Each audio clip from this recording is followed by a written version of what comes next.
ये फैलाया गया है कि भाई 40 से ऊपर जब आपकी एज हो जाए तो आपको मेमोग्राम करते रहना चाहिए, हर 6 महीने में एक बार, हर साल में एक बार।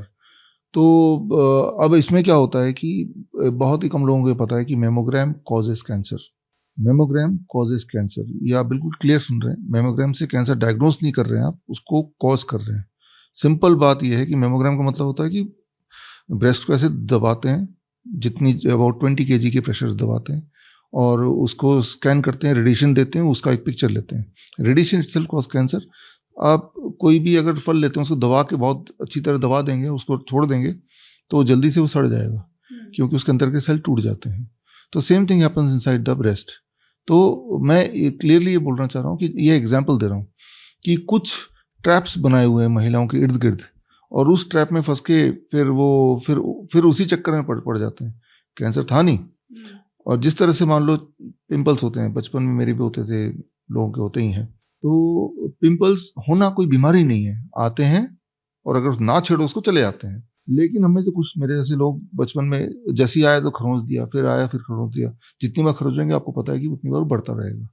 वो खरोचने की हम तो चाहते हैं कि वो निकले, लेकिन वो निकालने का जो प्रोसेस है उससे हम उसको उल्टा बढ़ावा दे रहे हैं। ठीक उसी तरह से इस एग्जाम्पल में आगे थोड़ा सा मैं बताना चाहूँगा। जैसे ब्रेस्ट में गांठ आ गई, तो गांठ आते हैं, it is very normal thing. गांठ आया, वो अपनी जगह बैठा है, इसे हम बोलते हैं टॉर्टोइस टाइप कैंसर मॉडल बोलते हैं हम। जैसे कछुआ इस कमरे में अगर बैठा हो तो बैठा रहेगा, हमें इंटरव्यू में तंग नहीं करेगा, वो सालों साल एक जगह बैठा रह सकता है। तो कुछ गांठें ऐसी होती हैं, ज़्यादातर 99% जो सालों साल एक जगह बैठी रहती हैं और वो होना उतना ही कॉमन है जैसे एक बच्चे को पिंपल होना कॉमन है। लेकिन उसको डायग्नोसिस के बहाने जब मेमोग्राम करेंगे, प्रेस करेंगे, बायोप्सी के मारे उसको जब खरोचेंगे, देन इट स्प्रेड्स। तो जैसे मैंने एक छोटी सी टिप दी, the first tip can be don't ever go for mammogram, don't ever go for biopsy. ये किस सिचुएशन में ये ट्रीटमेंट, अगर कैंसर की बात करें तो किस सिचुएशन में इसको लेने की ज़रूरत पड़ती है? किसी भी सिचुएशन में नहीं, यही तो इंटरेस्टिंग बात है। हाँ। आप याद रखिए कि जैसे मैंने बताया मेमोग्राम कॉजेज कैंसर। आप तो चाहते नहीं कैंसर हो मैं, ठीक है ना।